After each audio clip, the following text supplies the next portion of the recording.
सभी भाइयों बहनों को प्रभु यीशु मसीह में जय मसीह की। परमेश्वर की सेविका चैनल पर आप सभी का स्वागत करती हूँ। हमारे इस चैनल को देखने के लिए आप चैनल को सब्सक्राइब करें और बेल आइकन को दबाना ना भूलें। आज मैं आपके लिए पवित्र वचन से दूसरा राजाओं की पुस्तक से उसका 5 अध्याय का वचन 1 से लेकर 19 तक लेकर आई हूँ, नामान कोढ़ी का शुद्ध किया जाना। तो चलिए भाइयों बहनों, हम अपनी वीडियो को स्टार्ट करते हैं। बाइबल दर्शाती है कि ये उस समय की बात है, आराम के राजा का नामान नामक सेनापति अपने स्वामी की दृष्टि में बड़ा ही प्रतिष्ठित पुरुष था, क्योंकि यहोवा ने उसके द्वारा आरामियों को विजय किया था। वह शूरवीर था परंतु कोढ़ी था।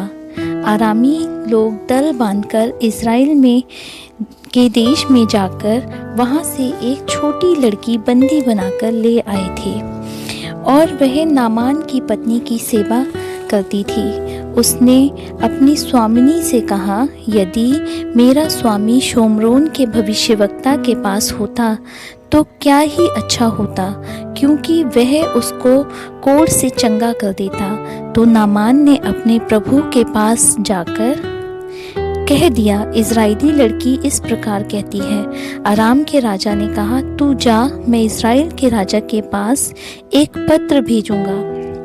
तब वह 10 कीकार चांदी और 6000 टुकड़े सोना और 10 जोड़े कपड़े साथ लेकर रवाना हो गया और वह इज़राइल के राजा के पास वह पत्र ले गया जिसमें यह लिखा था, जब यह पत्र तुझे मिले तब जानना कि मैंने नामान नामक अपने एक कर्मचारी को तेरे पास इसलिए भेजा है कि तू उसका कोढ़ दूर कर दे। यह पत्र पढ़ने पर इज़राइल के राजा ने अपने वस्त्र फाड़े और बोला, क्या मैं मरने वाला और जलाने वाला परमेश्वर हूँ कि उस पुरुष ने मेरे पास किसी को इसलिए भेजा है कि मैं उसका कोढ़ दूर करूं। सोच विचार तो करो, वह मुझसे झगड़े का कारण ढूंढता होगा।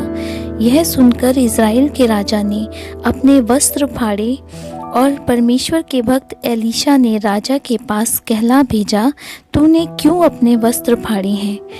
अब वह मेरे पास आए तब जान लेगा कि इज़राइल में एक भविष्यवक्ता है।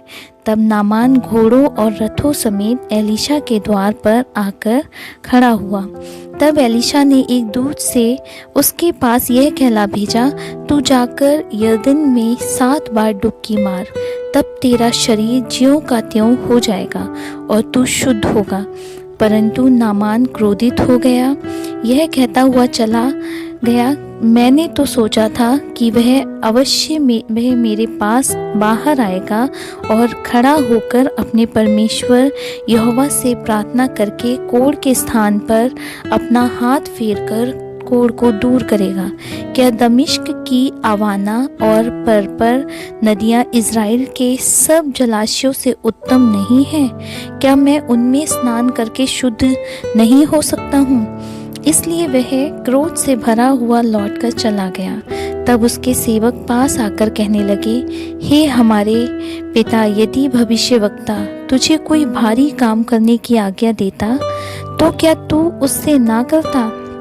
फिर जब वह कहता है कि स्नान करके शुद्ध हो जा, तो कितना अधिक इससे मानना चाहिए। तब उसने परमेश्वर के भक्त के वचन के अनुसार यरदन को जाकर उसमें 7 बार डुबकी मारी और उसका शरीर छोटे लड़के का सा हो गया और वह शुद्ध हो गया। तब वह अपने सब दल बल समेत परमेश्वर के भक्त के यहाँ लौट आया और उसके सम्मुख खड़ा होकर कहने लगा, सुन, अब मैंने जान लिया है कि समस्त पृथ्वी में इज़राइल को छोड़ और कहीं परमेश्वर नहीं है। इसीलिए अब अपने दास की भेंट ग्रहण कर। एलीशा ने कहा, यहोवा जिसके सम्मुख मैं उपस्थित रहता हूँ, उसके जीवन की शपथ मैं कुछ भेंट ना लूँगा। और जब उसने उसको बहुत विवश किया कि भेंट को ग्रहण करे, तब भी वह इनकार ही करता रहा। तब नामान ने कहा, अच्छा तो तेरे दास को 2 खच्चर मिट्टी मिले, क्योंकि आगे को तेरा दास यहोवा को छोड़ और किसी परमेश्वर को होमबलि या मेलबलि ना चढ़ाएगा। एक बात यहोवा तेरे दास की क्षमा करे कि जब मेरा स्वामी रिमोन के भवन में दंडवत करने को जाए और वह मेरे हाथ का सहारा ले और यूं मुझे भी रिमोन के भवन में दंडवत करनी पड़े, तब यहोवा तेरे दास का यह काम क्षमा करे कि मैं रिमोन के भवन में दंडवत करूं। उसने उससे कहा, कुशल से विदा हो।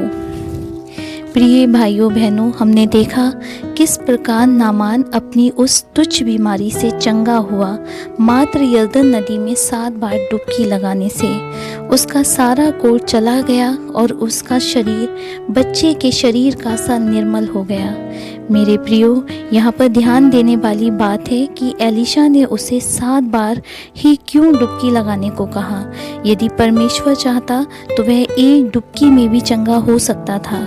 मेरे प्रियो, ऐसा इसलिए हुआ क्योंकि डुबकी लगाने से पहले नामान कुड़कुड़ा रहा था और यदि वह एक डुबकी में ही चंगा हो जाता तो शायद उसका हृदय पूर्ण रूप से परिवर्तित नहीं हो पाता।